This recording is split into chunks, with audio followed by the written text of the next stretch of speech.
Well, I'm joined now by George Aylett, a Labour activist and former parliamentary candidate. George, thank you very much for coming along to talk to us today. And Labour, of course, didn't support the idea of a 12th of December poll in yesterday's vote. But do you think they should? Absolutely. I think they should have supported it yesterday. In fact, I think they should have supported it in September. But, I think they should support it because we've seen 9 years of harsh austerity, rising homelessness, rising poverty, crumbling public services and a broken education system. I think Labour need to make the case to the country as soon as possible. And whether that election be on the 9th or 12th of December, it doesn't matter as long as Labour support that election. But we've heard Jeremy Corbyn say that, no deal has to be off the table. Isn't that a reasonable point for him to make? Absolutely, but because the EU have granted an extension until the 31st of January, I think no deal is safely off the table. So I think right now, Labour MPs need to get behind Jeremy Corbyn and rally behind a general election so we can offer that radical alternative to the rest of the country, because that vision can appeal to a lot of many swing voters and hopefully he'll be able to win. Off the table until the 31st of January, but do you think he's looking further ahead than that? And if so, is that, in your view, the wrong sort of reason not to be going for an election soon? Well, hopefully voters will be able to put a spanner in the works, and on December the 12th, hopefully they'll be able to scupper Boris Johnson's plan to take us out of the European Union with a no-deal Brexit. And because I don't think most of the country would want that. I think people want genuine solutions to problems that are facing them right now. And I think, Brexit has dominated the political debate for so long, but issues like education, the climate emergency and welfare, they've been sidelined for so long. And I think people want to talk about that again.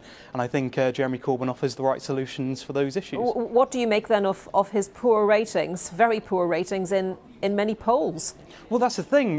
Public opinion can change so much in a general election. We saw that last time, and I think there's three reasons why I think Labour can do well this time. Firstly, is because compared to right now, compared to the start of the 2017 election, I think Labour are in a stronger position, because in the start of the 2017 campaign, Labour were around 21 points behind. Secondly, Boris Johnson is a heavily divisive individual, and it was less popular than Theresa May as is Jeremy Corbyn, let's face it. Well, that's the thing.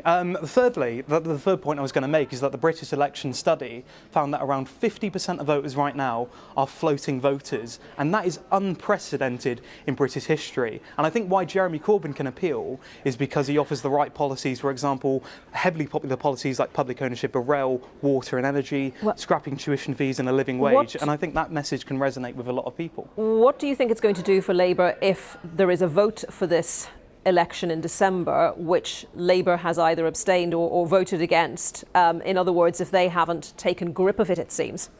I think Labour should support it today, and but if they don't, sure. And the vote is in favour of an election today, how do you think that might impact how Labour actually performs?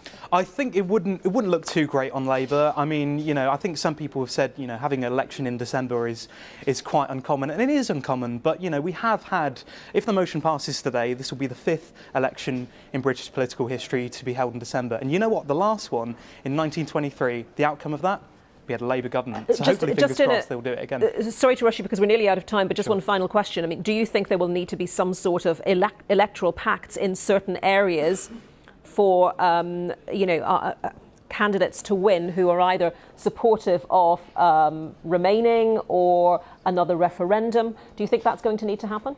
No, I think we should have Labour representatives in as many constituencies as possible, not standing aside for the austerity-backing Liberal Democrats. And you know what? I think a Labour majority is very possible.